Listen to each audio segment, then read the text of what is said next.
कर्मों के फल ने एक गरीब रानी को कैसे वेश्या बनाया, इस पर एक लंबी कहानी यहाँ है। बहुत समय पहले एक छोटे से राज्य में रानी पद्मावती नाम की एक अत्यंत सुंदर और दयालु महिला रहती थी। वह अपने पति राजा वीरसेन से बहुत प्यार करती थी और अपनी प्रजा की भलाई के लिए हमेशा तत्पर रहती थी। हालांकि रानी पद्मावती पिछले जन्मों के कुछ बुरे कर्मों के फल से अनजान थीं, जो उनके इस जीवन में उनका पीछा कर रहे थे। राजा वीरसेन एक न्यायप्रिय और शक्तिशाली शासक थे, लेकिन दुर्भाग्यवश उनका एक क्रूर और महत्वाकांक्षी भाई था जिसका नाम रणजीत था। रणजीत हमेशा से ही राज्य की गद्दी हथियाना चाहता था और उसने कई बार राजा वीरसेन को मारने की साजिश भी रची थी, लेकिन हर बार वह असफल रहा। एक दिन जब राजा वीरसेन शिकार पर गए हुए थे, रणजीत ने महल पर हमला कर दिया।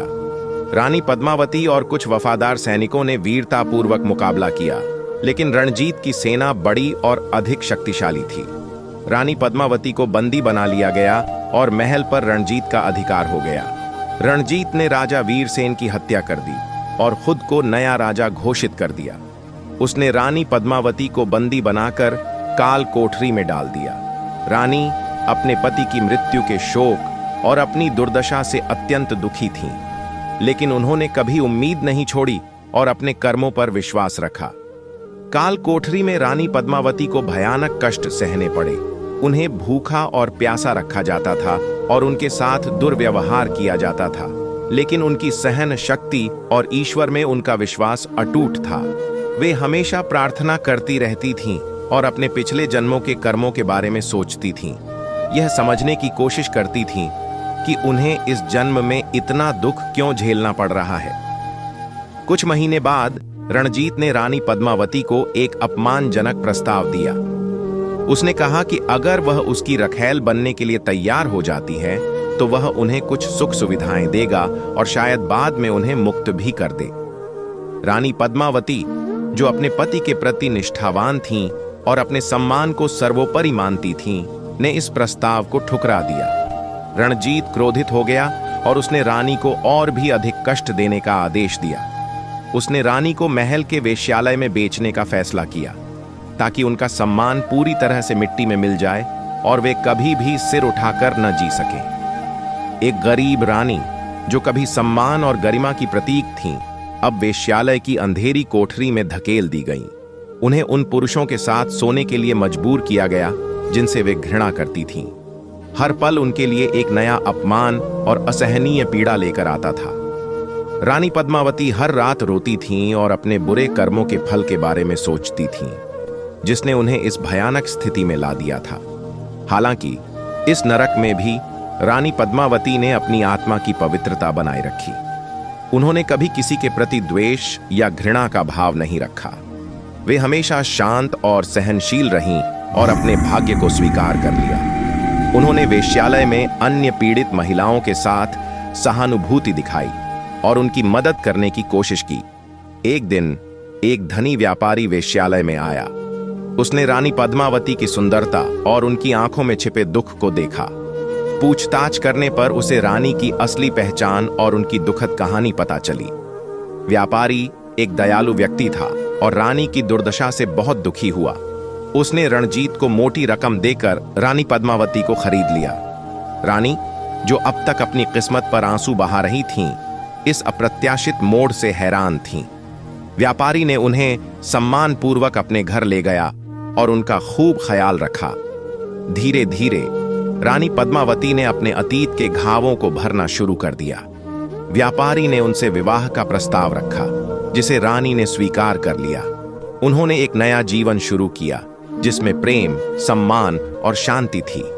रानी पद्मावती ने कभी अपने बुरे कर्मों के फल को नहीं भुलाया, जिसने उन्हें गरीबी और अपमान की गहराइयों में धकेल दिया था। उन्होंने इस अनुभव से सीखा कि कर्मों का लेखा जोखा हर किसी को चुकाना पड़ता है, चाहे वह राजा हो या रानी। अपने नए जीवन में उन्होंने हमेशा गरीबों और जरूरतमंदों की मदद की और दयालुता और करुणा का जीवन जिया, ताकि उनके भविष्य के कर्म अच्छे हों और उन्हें फिर कभी ऐसी भयानक पीड़ा न सहनी पड़े। इस कहानी से यह सीख मिलती है कि हमारे कर्म चाहे इस जन्म के हों या पिछले जन्मों के, हमारे जीवन को गहराई से प्रभावित करते हैं। इसलिए हमें हमेशा अच्छे कर्म करने और दूसरों के प्रति दयालु रहने का प्रयास करना चाहिए, ताकि हमें कभी भी बुरे कर्मों का फल न भुगतना पड़े। कर्मों के फल ने रानी को वेश्या क्यों बनाया, यह एक जटिल प्रश्न है जिसके कई संभावित उत्तर हो सकते हैं, जो कहानी के विशिष्ट विवरणों पर निर्भर करते हैं। हालांकि कुछ सामान्य कारण इस प्रकार हो सकते हैं। पिछले जन्मों के बुरे कर्म। हिंदू धर्म और बौद्ध धर्म जैसे कई दर्शनों में यह माना जाता है कि हमारे पिछले जन्मों के कर्म इस जन्म के हमारे भाग्य को प्रभावित करते हैं। यदि रानी ने अपने पिछले जन्मों में कोई बहुत बुरा कर्म किया था, जैसे कि दूसरों को अत्यधिक पीड़ा पहुंचाना, उनका शोषण करना या अन्याय करना, तो इस जन्म में उसे उस कर्म का फल वेश्या बनकर भुगतना पड़ सकता है। यह उस नकारात्मक ऊर्जा का परिणाम हो सकता है जो उसने अतीत में जमा की थी। वर्तमान जन्म के बुरे कर्म।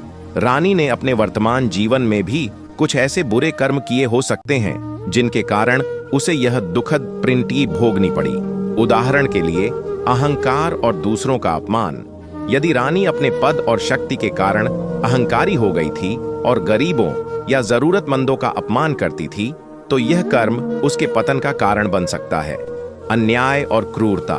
यदि रानी ने अपनी प्रजा के साथ अन्याय किया या उनके प्रति क्रूर रही, तो उसके कर्मों का फल उसे इस रूप में मिल सकता है कि उसका सम्मान छीन लिया जाए और उसे नीचा काम करने के लिए मजबूर किया जाए। लालच और स्वार्थ। यदि रानी केवल अपने सुख और समृद्धि में डूबी रही और दूसरों की परवाह नहीं की, तो यह स्वार्थी व्यवहार उसे ऐसी स्थिति में ला सकता है जहां उसे दूसरों की दया पर निर्भर रहना पड़े। नियति और प्रारब्ध। कुछ मान्यताओं के अनुसार हमारे जीवन में होने वाली कुछ घटनाएं पूर्व निर्धारित होती हैं, जो हमारे प्रारब्ध का हिस्सा होती हैं।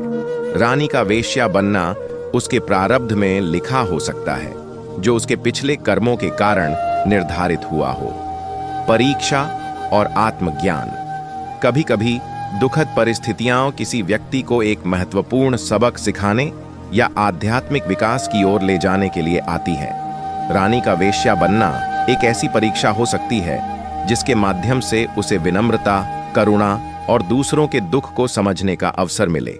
इस अनुभव से वह अपने कर्मों के महत्व को समझ सकती है और अपने जीवन को एक नई दिशा दे सकती है।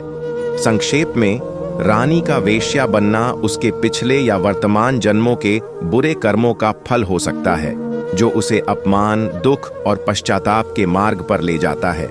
यह नियति का हिस्सा हो सकता है या उसे एक महत्वपूर्ण आध्यात्मिक सबक सिखाने का एक तरीका हो सकता है। कहानी के विशिष्ट विवरण यह निर्धारित करने में मदद करेंगे कि रानी को इस दुखद परिणति का सामना क्यों करना पड़ा। कर्मों का फल रानी को क्यों मिला? इसका उत्तर इस बात पर निर्भर करता है कि कहानी में रानी के कैसे कर्म दिखाए गए हैं। सामान्य तौर पर कर्म का सिद्धांत यह कहता है कि हर क्रिया की प्रतिक्रिया होती है, चाहे वह अच्छी हो या बुरी। इसलिए यदि रानी को कर्मों का फल मिला, तो इसका कारण यह हो सकता है कि उसने कुछ ऐसे कार्य किए थे जिनका परिणाम उसे भुगतना पड़ा। यहां कुछ संभावित कारण दिए गए हैं कि रानी को कर्मों का फल क्यों मिला। बुरे कर्म। यदि रानी ने अपने जीवन में नकारात्मक या हानिकारक कार्य किए थे, जैसे कि दूसरों को दुख पहुंचाना, अन्याय करना, झूठ बोलना या स्वार्थी होना, तो कर्म के सिद्धांत के अनुसार उसे इन कर्मों का नकारात्मक फल मिलना स्वाभाविक है। यह फल किसी भी रूप में आ सकता है, जैसे कि दुर्भाग्य, बीमारी, अपमान या हानि। अहंकार और शक्ति का दुरुपयोग। यदि रानी अपनी शक्ति और उच्च पद के कारण अहंकारी हो गई थी और उसने अपनी प्रजा या दूसरों के साथ बुरा व्यवहार किया था, तो यह भी नकारात्मक कर्म माना जाएगा, जिसका फल उसे अवश्य मिलेगा। नैतिक मूल्यों का उल्लंघन।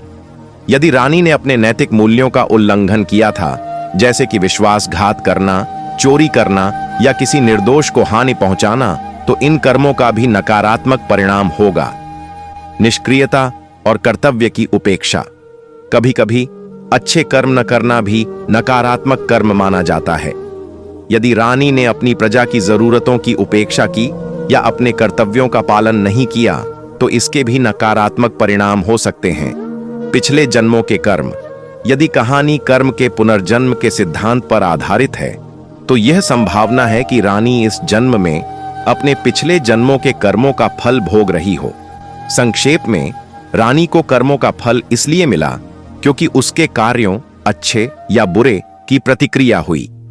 यदि उसे नकारात्मक फल मिला, तो इसका अर्थ है कि उसने ऐसे कर्म किए थे जिनका परिणाम नकारात्मक था।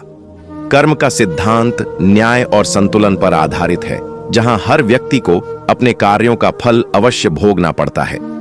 कर्मों के फल ने रानी को कैसे वश में कर लिया, इस पर एक लंबी कहानी यहां है। बहुत समय पहले एक शक्तिशाली राज्य था, जिसके राजा और रानी अपनी समृद्धि और न्यायप्रिय शासन के लिए जाने जाते थे। उनकी एक सुंदर और बुद्धिमान बेटी थी, जिसका नाम राधिका था। राजकुमारी राधिका लाड़ प्यार में पली बढ़ी थी और उसे कभी किसी चीज की कमी महसूस नहीं हुई थी। हालांकि इस आराम और प्रचुरता ने उसे थोड़ा अहंकारी और दूसरों की जरूरतों के प्रति असंवेदनशील बना दिया था। एक दिन एक बूढ़ी साध्वी महल में आई और उसने रानी से कुछ दान मांगा। रानी अपने वैभव में डूबी हुई साध्वी को तिरस्कार भरी नजरों से देखा और उसे बिना कुछ दिए ही जाने के लिए कह दिया।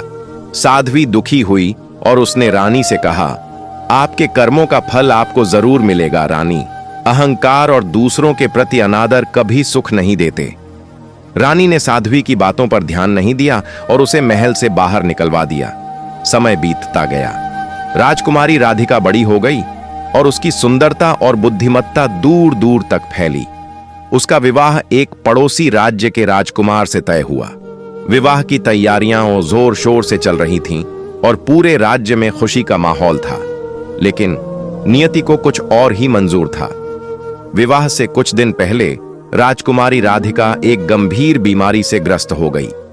बड़े बड़े वैद्य और हकीम आए, लेकिन कोई भी उसकी बीमारी का इलाज नहीं कर सका। धीरे धीरे उसकी सुंदरता मुरझाने लगी और उसकी सेहत बिगड़ने लगी। राजा और रानी अपनी बेटी की हालत देखकर बहुत दुखी हुए और उन्होंने अपनी सारी संपत्ति उसकी जान बचाने के लिए लगा दी, लेकिन सब व्यर्थ रहा। एक दिन रानी को उस बूढ़ी साध्वी की याद आई जो कभी उनके महल में आई थी। उन्हें अपनी गलती का एहसास हुआ और वे समझ गईं कि यह सब उनके बुरे कर्मों का फल है।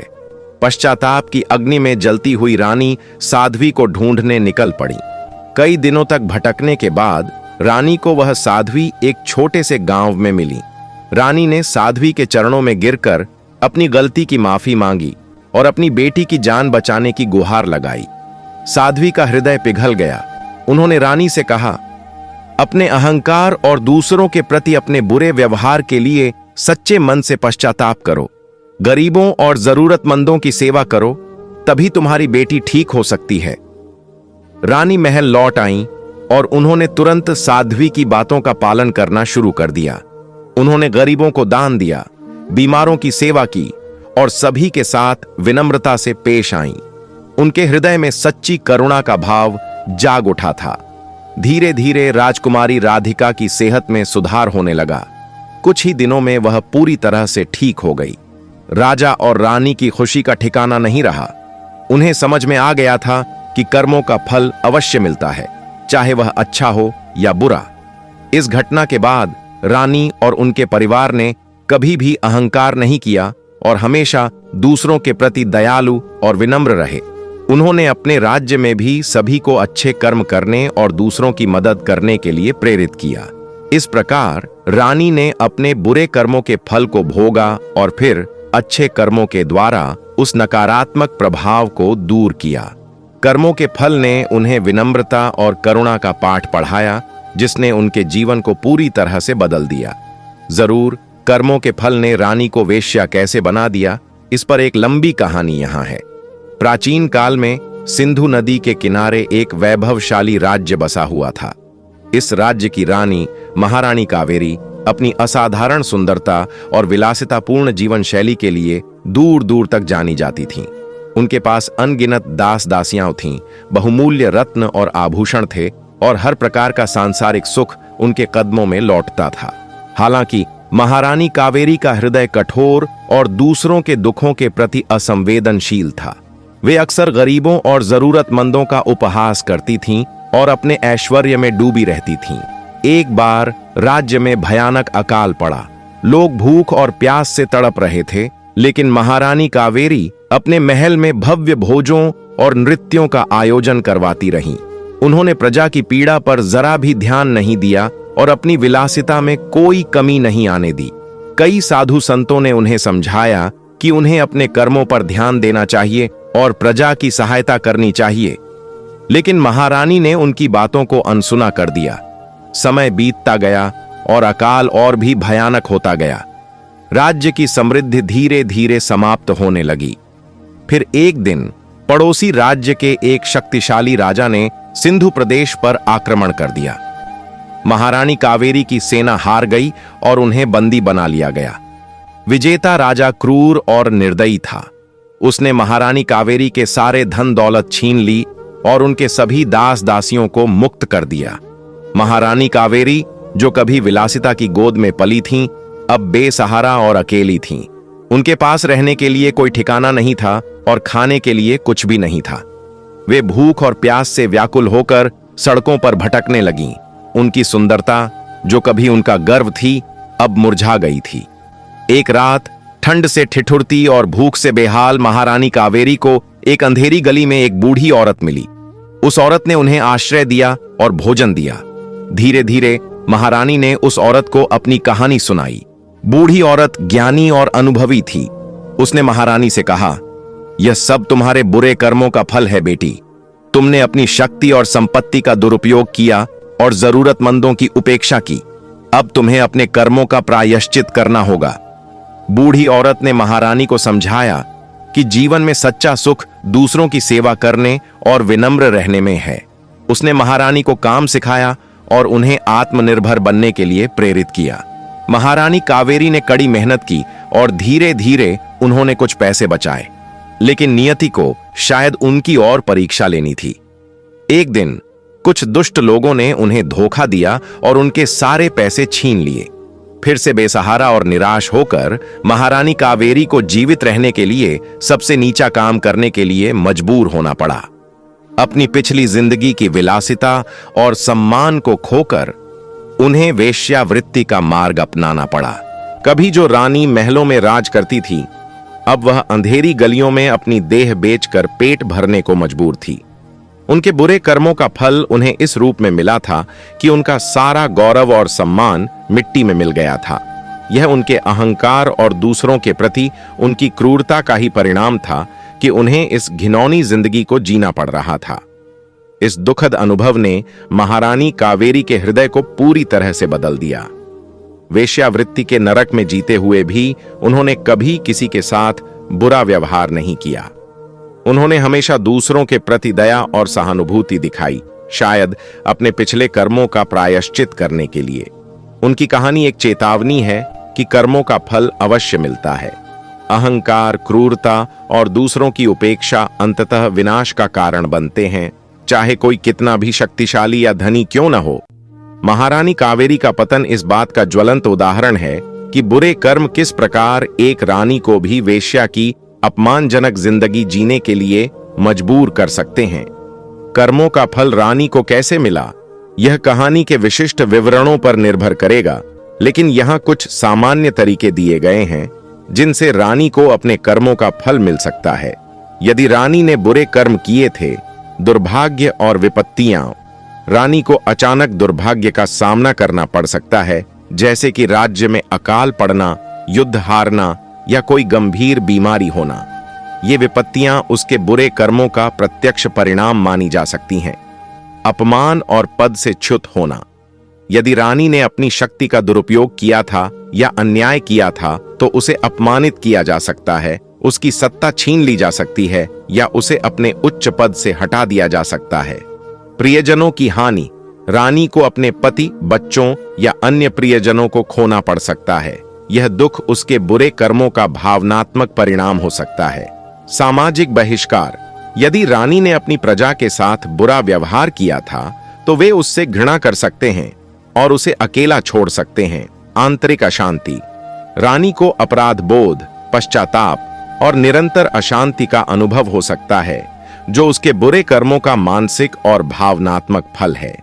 वेश्यावृत्ति के लिए मजबूर होना, जैसा कि पिछली कहानियों में बताया गया है, यह सबसे कठोर परिणामों में से एक है जो रानी के अत्यधिक बुरे कर्मों और उनके द्वारा किए गए अन्याय का प्रतीक हो सकता है। यह उसके सम्मान और गरिमा को पूरी तरह से नष्ट कर देता है। बीमारी और कष्ट। रानी किसी लाइलाज बीमारी से पीड़ित हो सकती है या उसे शारीरिक और मानसिक कष्ट सहने पड़ सकते हैं। यदि रानी ने अच्छे कर्म किए थे, समृद्धि और खुशहाली, यदि रानी ने न्यायपूर्ण शासन किया था, गरीबों की मदद की थी और धार्मिक कार्यों में भाग लिया था, तो उसे समृद्धि, शांति और खुशहाल जीवन का फल मिल सकता है। सम्मान और प्रतिष्ठा। रानी को अपनी प्रजा से सम्मान और प्रशंसा मिल सकती है। उसकी अच्छी डीड्स दूर दूर तक फैल सकती हैं। सुरक्षा और सहायता। बुरे समय में रानी को अप्रत्याशित स्रोतों से सहायता और सुरक्षा मिल सकती है। आंतरिक शांति और संतोष। अच्छे कर्म करने से रानी को मानसिक शांति और संतोष का अनुभव हो सकता है।